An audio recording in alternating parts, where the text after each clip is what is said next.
উলামায়ে কেরাম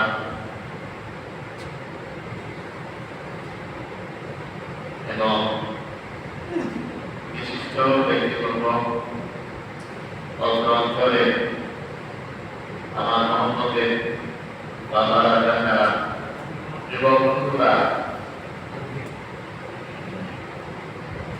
সকলকে আমি মুবারকবাদ ও আল্লাহ তাআলার দরবারে শুকর আদায় করি যে আল্লাহ পাক উলামায়ে কেরামের আজকের এই আয়োজনে আমাদেরকে উপস্থিত হওয়ার তৌফিক দিয়েছেন। শুকর আদায় করি আলহামদুলিল্লাহ। অনেক মুবারক হদিস যদি সংখ্যার দিক থেকে কম কিন্তু এটার ক্রাইটেরিয়া কামিয়াতের দিক থেকে অল্পটায় আগেও কাইফিয়াতের ওজন হয়ে অনেক বেশি। আমরা এটা ইমাম ঐক্য পরিষদের আয়োজনে এই এলাকার সমস্ত ইমামদের উপরে আজকের আয়োজন এবং এটা একটা ব্যতিক্রম গ্রুপি। এই ধরনের মসজিদগুলো খুব বেশি আয়োজন করা উচিত। আজকের এই মসজিদগুলো আনুষ্ঠানিকতা নির্ভর হয়ে গেছে। এই ধরনের মাহফিলগুলো হওয়া ভালো, কিন্তু মাহফিলের মূল উদ্দেশ্য চেঞ্জ হয়ে গেছে। কোন মাহফিলের হয়তো থাকে কালেকশন উদ্দেশ্য থাকে, কোন জায়গায় উদ্দেশ্য থাকে করা, আবার অধিকাংশ অনেকে ভালো বক্তা ওয়াইদের খুব দলিত বক্তার আলোচনা শোনার মাকসাদ থাকে। কিন্তু এই ধরনের মসজিদগুলো একান্তই ইসলামের বিরোধী হয়ে থাকে। এই জন্য হাজারো মাহফিলের চেয়ে এই ধরনের ইসলামী একটি মজলিস এর অনেক দাম, এর গুরুত্ব অনেক বেশি। এই জন্য এই ধরনের মজলিস খুব বেশি হওয়া দরকার। বাস্তবে ইউনিয়নের ইমাম ঐক্য পরিষদকে বিশেষভাবে সভাপতি সাহেব আব্দুল মাওলানা কাজী বেলায়েত সাহেব আমার দরকার এবং সাধারণ সম্পাদক সাহেব সহ সমস্ত উলামায়ে কেরাম যারা আয়োজন করেছেন তাদেরকে আবারও মোবারকবাদ জানাচ্ছি। সাধারণ মানুষের সামনে কথা বলা সহজ, আর উলামায়ে কেরামের মজলিসে কথা বলা কঠিন।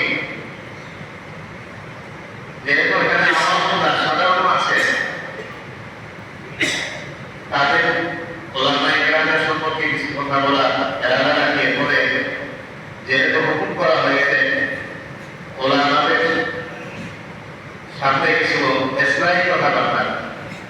ইসলামী কথাবার্তা কি বলবো, নিজের ভিতরে ইসলাম নেই, এমন হয়ে গেছে।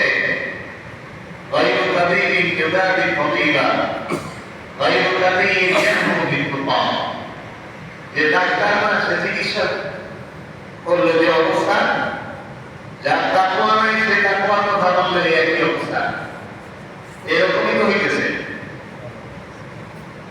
ভুয়া ডাক্তারের সরাসরি বছরের পর বছর চিকিৎসা করতেছে, যে অনেক এই ধরনের ঘটনা ভাইরাল হয়। দেখা যাচ্ছে আসলে ডাক্তার না, তার ডিগ্রি নাই। আমাদের এখানে একজন ডেন্টিস্ট কয়েকদিন আগে পরিচিত আমার এলাকায় খুব নাম দেয়। আমার ছেলের দাঁতের একটা প্রবলেমের কারণে ওনার সাথে পরামর্শ করলাম। উনি অনেক অভিজ্ঞ, নিজেকে ডেন্টাল ঢাকা ডেন্টালের প্রভাষক হিসেবে পরিচয় দেয়। এই কাজটা পরে আমার একজন ছাত্র আছে, বয়স্ক ক্লাসে আমার কাছে পড়তো, উনিও ডাক্তার ডেন্টিস্ট। একাধিক ডাক্তারের সাথে পরামর্শের জন্য ওনার কাছেও গেলাম যে এই বিষয়ে উনি কি করেন। ওনার কাছে যাওয়ার পরে সে বলতেছে, যার কাছে আপনি গেছিলেন এত বিডিএসি করেন, ঢাকা ডেন্টালের প্রভাষক হিসাবে পরিচয় দিতেছে, তার তো বিডিএসি করা নেই।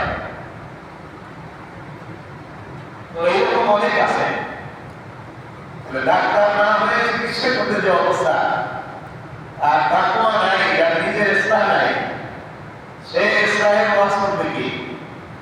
কিন্তু যেহেতু হুকুম করা হয়েছে, মজলিসে আগেও আপনাদের কিছু কথা বলার চেষ্টা করব। যোগ্যতা না থাকলেও এই মেম্বারের রসুল এখানে যাকে বসায় দেওয়া হবে, এখানে যে বসবে তার আলাদা মেম্বারেরই আছে, অকাদাই করতে হবে। এই মেম্বারের আমানত রক্ষা করতে হবে। তাকে একটা কথা বললে চিন্তা ভাবনা করে কথা বলতে হবে। মানুষের জন্য রোজের খোরাক হয়, মানুষ যেন হেদায়েতের রাস্তা খুঁজে পায়, মানুষ যেন হককে বুঝতে পারে, না হককে বুঝতে পারে, সেইভাবেই কথা বলতে হবে। একজন প্রতি সে যেরকমই হোক, যখন এই মেম্বারে বলবে, এই মেম্বারের এটা বিশেষ আবেদন দাবি। আর এই অবস্থাটা তৈরি করবে হলো মুসলিয়ানেরা। আপনাদের সৌভাগ্য যে এই অঞ্চলের ওলামায়ে কেরাম, তাদের একটা পরিষদ আছে। ওলামায়ে কেরামের এই ঐক্যকে তারা যেন আরো যোগদান করতে পারে, আরো মজবুত করতে পারে। আপনারা নিজেরা ভূমিকা রাখবেন। মুসলিমরা, মসজিদের কমিটিরা যদি সাহস দেয়, একজন ইমামের কর্মক্ষেত্রে অনেক কাজ করার সুযোগ তৈরি হয়ে যায়।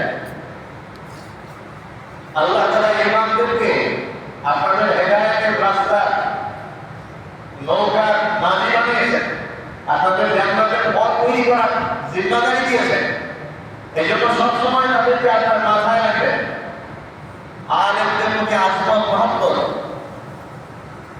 চূড়ান্ত পর্যায়ে মহব্বত থাকতে হবে। এমন এক জামানা শুরু হয়েছে, আলেমদের প্রতি মহব্বত দিতে উঠে যেতে আছে।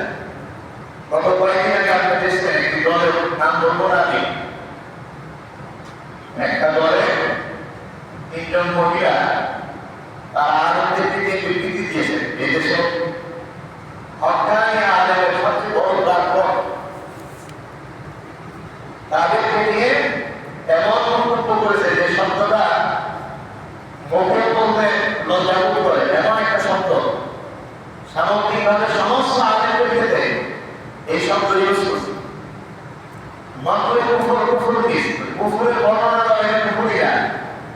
এই জন্য বলা যায় যেন ফেরাউনের আলোচনা কোরআনের মধ্যে আছে, সবচেয়ে বড় কাফের পৃথিবী। তার কথা তার কুফরের আলোচনা করা যেতে পারে মানুষকে বোঝানোর জন্য যে গালি করছে কি হারাম জায়গা। নাউযুবিল্লাহি মিন যালিক। এদেশের আলেমদের ঈমান আছে, এই কথা বলার সাথে সাথে ঈমান আছে নাকি? ঈমান শেষ হয়ে গেছে। ফতোয়া হলো কোন আলেমকে যদি গালি দেয়, আলেম হওয়ার কারণে ব্যক্তিগত বিদ্বেষ বা অযৌক্তিক কোনো কারণে, তাহলে এটা কুফরি, শরীয়তকে নিয়ে যায় খেল তামাশার মতো। আর ইস্তেহজা ও ইশারিয়া কুফর, কাফের হয়ে যাবে, বিবি তালাক হয়ে যাবে, তওবা ছাড়া যদি মারা যায়, বেকার হয়ে মারা যাবে। এই অবস্থায় যদি সংসার যাপন করে, তার ঘরে আনন্দ করে যাবে। দেখছেন কত গভীরতা। আলেমদেরকে গালিগালাজ করতে দ্বিধাবোধ করেছেন, অথচ ইদারের মধ্যে আছে মান আল্লাহু আলিমা।